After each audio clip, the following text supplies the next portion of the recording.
মহাষ্টমীৰ দিনা প্ৰতি বছৰে শৰাই দিয়া হয়। এইবাৰ বিশেষ কাৰণত শৰাই দিব নাপালোঁ, সেইকাৰণে অকল টোপোলা পান দিব গৈছোঁ। আৰু এয়া হৈছে আমাৰ ওচৰৰ পূজা মণ্ডপ। এইবাৰ তেনেকৈ বিশেষ ডাঙৰকৈ পতা নাই, কিন্তু সৰু সুৰাকৈ তেনেকৈ পাতি থৈছে। আৰু এইফালে মই এবাৰ সোমাব নোৱাৰোঁ, সেইকাৰণে বাহিৰতে ৰখি আছোঁ।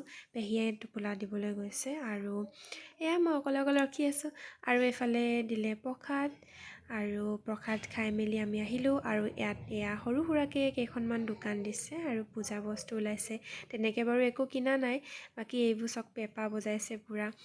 আৰু পূজাৰ দিনত মাংসটো মেইন, সেইকাৰণে লৈ ল'লে এইফালে গাহৰি মাংস অলপমান। আৰু পূজা বুলি ক'লে জেলেপি মেইন, তো সেইকাৰণে জেলেপিটো খাবই লাগিব, তো সেইকাৰণে অলপমান জেলেপিও লৈ ল'লোঁ ঘৰৰ কাৰণে। আৰু এইফালে বাকীবোৰ মিঠাই।